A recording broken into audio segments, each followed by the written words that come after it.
మన ప్రభును రక్షకుడైన యేసుక్రీస్తు నామంలో మీ అందరికీ వందనాలు.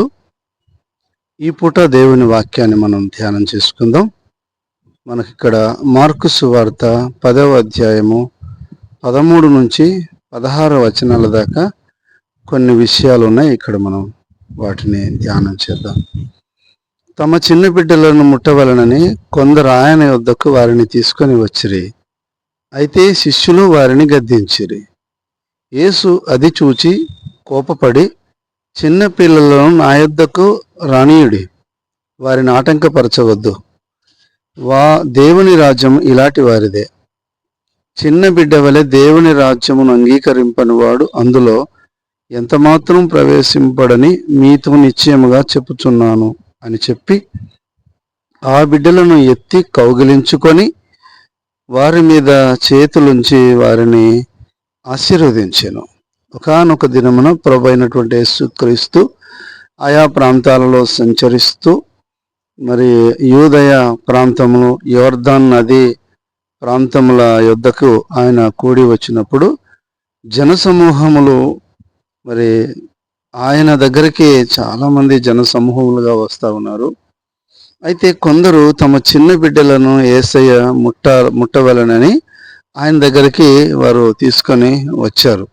వారికి ఒక విశ్వాసం, యేసయ్య చేతులుచ్చి ప్రార్థిస్తే, యేసయ్య మా పిల్లలను ముట్టితే వారు ఆరోగ్యవంతులవుతారు, లేక వారు దీవించబడతారు, లేక వారు వర్ధిల్లుతారు అనేటువంటి ఒక ఆశ ప్రజలలో ఉండి యేసు ప్రభు దగ్గరికి చిన్నపిల్లలను తీసుకొని వస్తూ ఉన్నారు. నిజంగా మనం కూడా మన పిల్లలను, దేవుడు మనకిచ్చినటువంటి బహుమానమును, దేవుడు మనకిచ్చినటువంటి ఆ చిన్న బిడ్డలను మనము మరలా ప్రభు దగ్గరికి తీసుకొని రావాలి. ఆయన చేతిలోనే మన పిల్లల భవిష్యత్తును పెట్టినప్పుడు వారు వర్ధిల్లుతారు, వారు ఆశీర్వదించబడతారు, వారు ఎంతగానో మరి దీవించబడతారు. ఈ దినాన మన పిల్లల భవిష్యత్తును మనం చేతిలోకి తీసుకుంటే వారు ఏమవుతారో మనము చెప్పలేము. కానీ మన పిల్లలను, వారి యొక్క భవిష్యత్తును యేసయ్య చేతిలో పెడితే సంఘ సమాజాలకు, కుటుంబాలకు వారిని ఆశీర్వాదకరంగా ప్రభు మారుస్తాడు. కాబట్టి మన పిల్లలను మనం ప్రభు యొక్క శిక్షలోను, బోధలోను వారిని పెంచే విధంగా మనము చర్యలు తీసుకోవాలి. కొందరు చిన్నపిల్లలని యేసు ప్రభు దగ్గర తీసుకొని వస్తున్నప్పుడు ఆటంకపరిచినారట. అయితే ప్రభు చూసినాడు, ఈ దినాన మన పిల్లలని ప్రభు దగ్గరికి తీసుకొని రావడానికి చాలా ఆటంకాలు, అభ్యంతరాలు, కుటుంబం వలన కానీ, కుటుంబేతరుల వలన కానీ మనము మన పిల్లల్ని ప్రభు దగ్గరికి తీసుకొని రాకుండా అభ్యంతర పడుతూ ఉంటున్నాం. అయితే ఈ చిన్నపిల్లలను ఆటంకపరిచేటువంటి వారిని మరి గద్దించి, వీరిని ఆటంకపరచవద్దు, చిన్నపిల్లలు నా యొద్దకు రానియండి, దేవుని రాజ్యం ఇలాంటి వారిదే అని అన్నాడు. దేవునికే మహిమ. చూడండి దేవుని బిడ్డలారా, దేవుని రాజ్యంలో ఎవరికి ప్రాముఖ్యత ఉంటుంది అనేటువంటి విషయాలు చెప్తున్నాడు. చిన్నపిల్లల్ని నా యొద్దకు తీసుకురానియండి, దేవుని రాజ్యం ఇలాంటి వారిదే, వారిని ఆటంకపరచొద్దు అని అంటున్నాడు. ఇంకా చూసినట్లయితే 15వ వచనములో, చిన్న బిడ్డ వలె దేవుని రాజ్యమును అంగీకరింపని వాడు అందులో ఎంత మాత్రమును ప్రవేశించడని మీతో నిశ్చయముగా చెప్పుచూ ఉన్నాను. చూడండి, చిన్న పిల్లలు మరి దేవుని బిడ్డల దేవుని యొక్క వాక్యాన్ని హత్తుకొని అంగీకరించి వారు కల్మషము లేని హృదయముతో దేవుని మాటల్ని హత్తుకొని ఎదుగు ఉంటారు గనుక వారిని ఆటంకపరచొద్దు అని ప్రభు మాట్లాడుతున్నాడు. యేసు ప్రభు దగ్గరికి వచ్చినటువంటి ఆ పిల్లలను 16వ వచనంలో, ఆ బిడ్డలను ఎత్తుకొని కౌగిలించుకొని వారి మీద చేతులుంచి వారిని ఆశీర్వదించెను. ఆటంకపరచబడిన ఆ చిన్న పిల్లలను యేసయ్య దగ్గరికి చేర్చుకొని వారిని తన హస్తముల ద్వారా కౌగిలించుకొని మరి వారి మీద చేతులుంచి మరి వారిని ఆశీర్వదించినట్లుగా పరిశుద్ధ లేఖనాలలో మనము ఇదిగో చూస్తూ ఉన్నాము. గనుక నా ప్రియమైనటువంటి దేవుని ఇదిగో బిడ్డలారా, మనము కూడా మరి పరిశుద్ధ లేఖనాలు మనము గమనించినట్లయితే ఇదిగో మరి ఇంకొక మాటను మనము గమనిద్దాం. మత్తయి సువార్త 18వ అధ్యాయము మత్తయి సువార్త 18వ అధ్యాయము 1వ వచనం నుండి కొన్ని వచనాలు మనము చదువుకుందాం.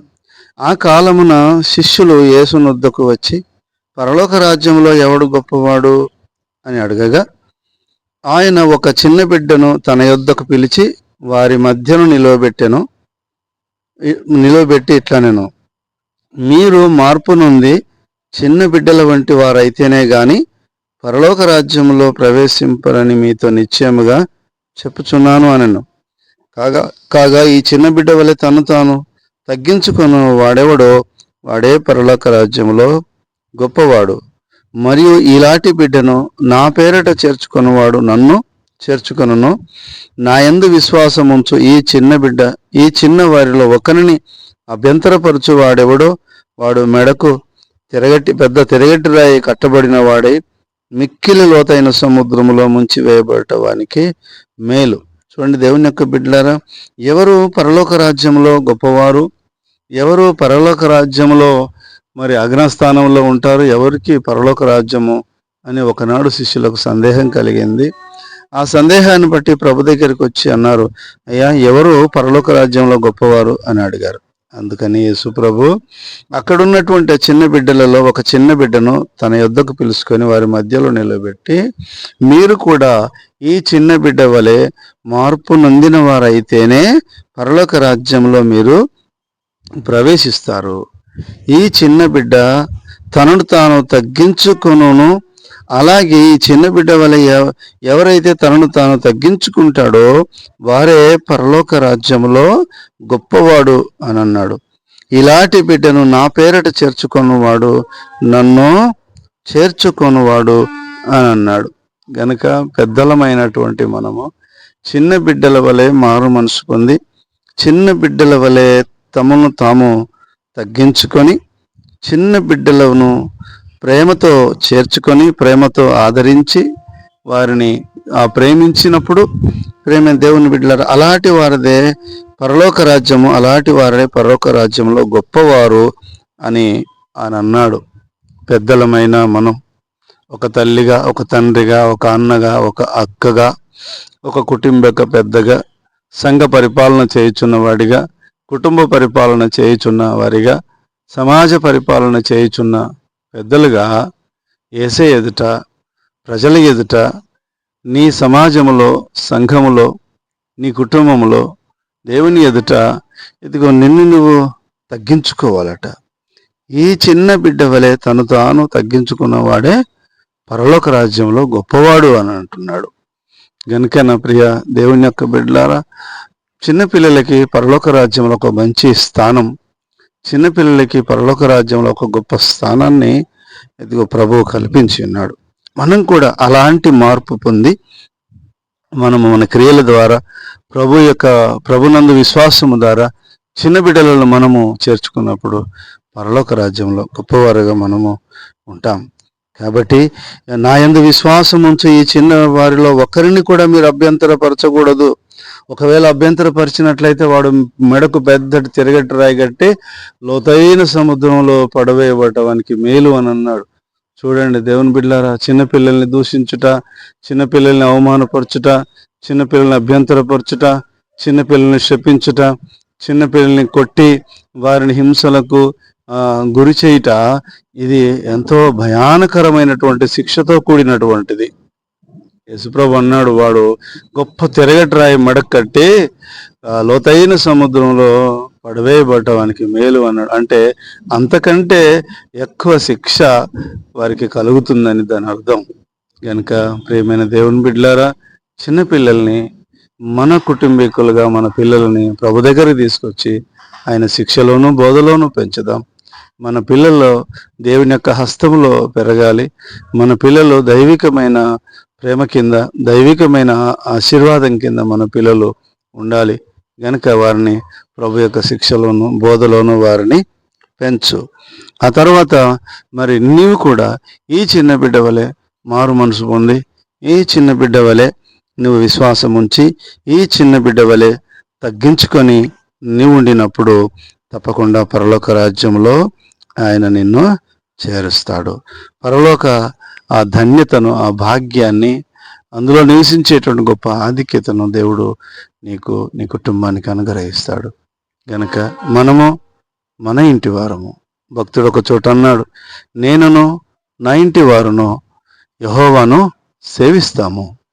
నేనును దేవుడు నాకు ఇచ్చినటువంటి పిల్లలను ఇదిగో మరి దేవుని యొక్క సన్నిధిలో అద్భుతములుగాను, సూచక్రియలుగాను, మహత్కార్యములుగాను ఇజ్రాయేలీల మధ్యలో మేము ఉంటున్నామని భక్తులెందరో వారు వారి కుటుంబముగా ప్రభు సన్నిధిని ఉన్నారు.